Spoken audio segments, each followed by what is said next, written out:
적 밀집 부대나 화기진지 등의 화력을 아주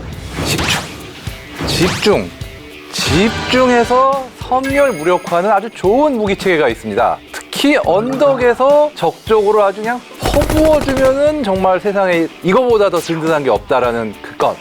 K4 고속 유탄 기관총에 대해 알아보겠습니다.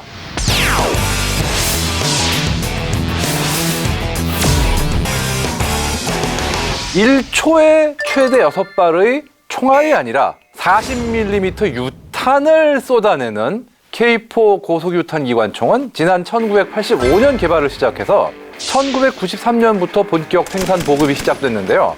현재 육군과 해병대의 보병대대에서 중요한 직사화기로 그 임무를 다하고 있죠. K4 고속 유탄 기관총은 말 그대로 유탄을 쏘는데 그 유탄이 느린 게 아니라 빠르다 그런 뜻입니다. 40mm 유탄은 저속 및 고속 유탄 두 가지로 분류가 되는데요. K2 소총에 장착해 사용하는 K201 유탄 발사기의 경우에는 저속 유탄을 사용하는데요. 아무래도 속도의 차이가 있다 보니까 탄속과 유효사거리 차이가 상당히 큽니다.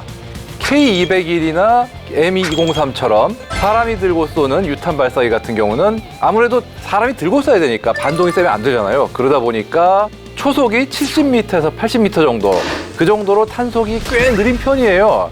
반면 K4가 사용하는 고속 유탄은 탄속이 초속 230에서 240m 정도로 상당히 빠르죠.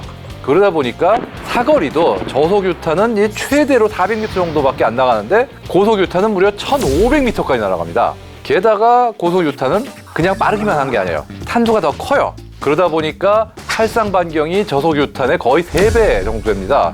저속 유탄이 5m 살상 반경이면은 고속 유탄은 하나, 둘, 셋, 15m. 어우, 크네. 정말 위력적이죠?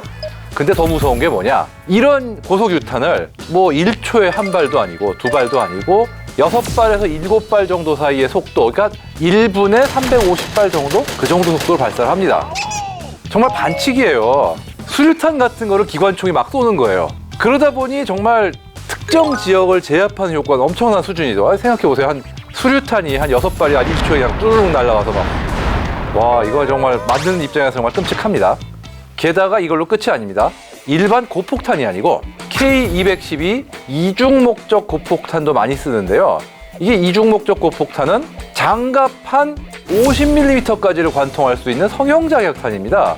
그러니까 장갑판도 관통하는데 파편도 있어가지고 그 주변에 피해도 입힐 수 있다. 그래서 사람한테도 장갑 차량한테도 쓸 수 있다서 이중 목적 이렇게 얘기하는 건데요. 물론 전차 상대로는 못 쓰지만 걸프전 당시 BMP-1 보병 전투차를 격파한 기록도 있을 정도니까 절대 무시는 못합니다.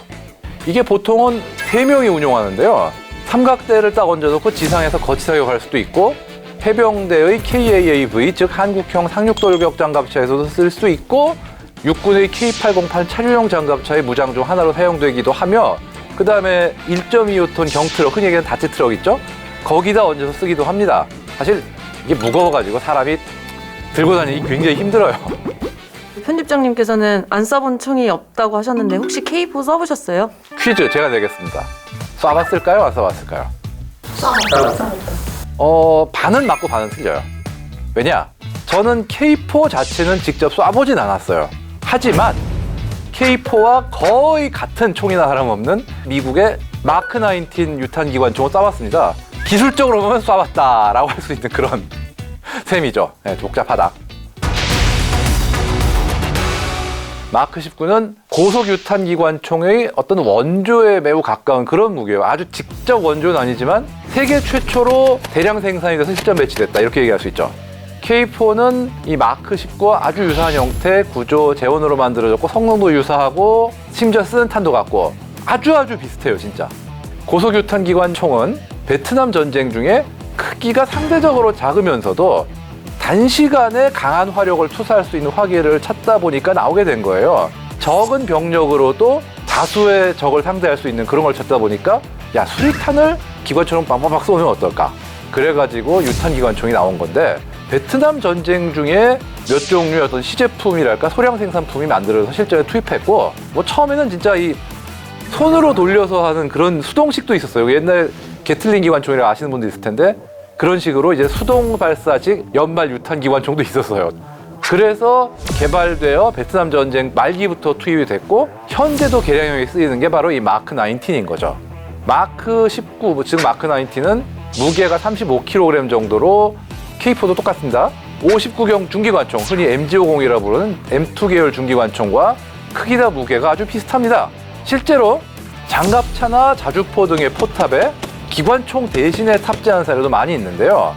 하지만 쏘는 게 그냥 요만한 총알이 아니라 유탄이기 때문에 주먹만한 유탄이 날아가니까 이 지역 제압 효과야 뭐 말할 필요도 없죠.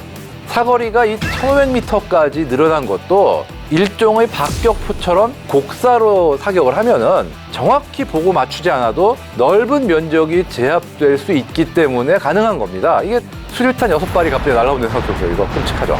그리고 이 마크 19의 특징 중 하나는 이 K4도 마찬가지로 구조가 아주 단순하다는 겁니다. 뭐 가스압 작동이니 뭐니 하는 복잡한 구조가 없어요. 그냥 블로우백이라고 불리는 방식인데 놀이새의 무게와 그 뒤에 있는 복조형 후철의 힘만으로 놀이새의 후퇴 타이밍을 조절하는 정말 한없이 단순한 구조입니다. 이 놀이새가 정말 딱 꺼내서 들어보면요, 무게가 야 이거 하나만도 M60 기관총 하나 정도는 되지 않을까 싶은 무지막지한 무식한 물건이에요. 덕분에 물론 총이 아주 무거워지긴 했지만 대신 튼튼하고 고장이 없다. 그건 강점입니다. 이 장점은 K4도 이어받았을 것으로 짐작합니다. 뭐 구조가 거의 같으니까요. 마크 19을 대체할 목적으로 나온 완전히 새로운 유탄 기관총인 마크 47 스트라이커 고수 유탄 기관총도 나와서 운용 중이긴 합니다. 본체 무게가 거의 절반밖에 없는 18kg인데 이게 구조가 내부에서 반동을 최소한으로 줄이는 쇼트 리코일이라는 구조로 바뀌었고 총이 왕복을 해요, 이게. 그리고 최첨단 사통장치에 연동돼서 사용되기 때문에 가벼운 물건임에도 불구하고 반동이 낮고 1700m까지 사격이 가능해요. 가장 큰 특징은 지능형 유탄의 사용이 가능하다는 것입니다. 이게 뭐냐? 자동으로 표적까지의 거리가 입력되고 이 유탄이 날아가면서 정해진 거리에서 공중폭발이 되니까 엄폐물 뒤에 숨은 적도 무사하지 못하죠. 하지만 문제가 있습니다. 가격이 마크 19보다 상당히 비싸기 때문에 가성비 문제가 있어가지고 미군에서도 여전히 지금 이게 배치된 지가 10여 년이 되는데 사용하는 곳은 여전히 특수전 관련 부대 등 일부에서만 사용하는 보기 드문 장비이긴 합니다. 그렇다면 그 외에 다른 나라의 고속 유탄 기관총은 어떤 게 있을까요? 예, 마크 19 다음으로 여러 나라가 채용한 게 독일 HK사의 GMG가 있습니다. 이 GMG도 유명합니다. 마크 19보다 한 6, 7kg 정도 가볍고요. 독일 및 영국 등 유럽 지역 군대들이 많이 사용 중이죠. 이게 사용 탄약은 동일한 거고요. 마크 19하고. 싱가포르와 남아프리카 등에서도 독자적인 어떤 유사 장비를 만들었는데 이것들도 사용하는 탄약은 다 마크 19하고 동일한 40mm 고속유탄입니다. 반면 구소련 및 현 러시아는 AGS-17이나 AGS-30 등 독자적인 30mm 유탄을 쏘는 유탄기관총을 운용 중인데요. 최신형인 AGS-30은 본체 무게가 16kg까지 경량화됐습니다. 참고로 폴란드도 2000년에서 2005년 사이에 AG-40이라는 유사한 고속유탄 기관총을 개발하긴 했는데 시제품만 조금 만들어지고 결국 정식 채택은 못했습니다. 그 대신 미국제 마크 19을 190문 직도입해서 운용 중인데요. 미국의 마크 19이 호평은 받고 많은 나라들이 찾는데 문제는 미군 자체도 많은 양을 도입하다 보니까 납기의 문제와 가격의 문제가 늘 있다고 그러더라고요. 그리고 또 미국에다가 어떤 무기를 수출할 때 보면은 수출 승인 시간이 좀 오래 걸리는 편이에요. 그러다 보니까 K4가 마크 19하고 아주 비슷하다고 아까 말씀드렸죠. 중남미와 동남아 등의 해외 수출에서 성공을 했습니다. 물론 우수한 신뢰성, 단순함 이런 것도 이어받았으니까 그만큼 수출 상품성이 높다. 이건 확실한 거죠. 이미 해외 수출한 물량이 우리 군이 도입한 수량을 넘어선 상황이라고 그러는데요. 이 멕시코나 이런 나라들이 도입해보고 전체적으로 호평을 내렸다고 듣고 있습니다. 이번에 지금 우크라이나 전쟁 때문에 많은 나라들이 비슷한 장비를 더 선호할 거라고 생각을 해요. 전쟁이 아무리 스마트화됐는데 드론이니 그래도 결국은 적과의 어떤 병력 싸움, 물량 싸움 이런 게 있는 거고 그런 상황에서는 만약에 우리가 병력을 한꺼번에 많이 투입할 수 없으면 화력으로라도 제압을 해야겠다. 그러면은 보병 화력에서 단시간에 수적 열쇠를 메꿀 수 있는 게 뭐냐? 유탄기관총이 있네? 근데 유탄기관총 중에 제일 싸고 빨리 도입할 수 있는 게 뭐냐? 그 중에 하나가 K4다. 이러다 보니까 앞으로 수출 효자 노릇을 꾸준히 해주길 기대해 보겠습니다.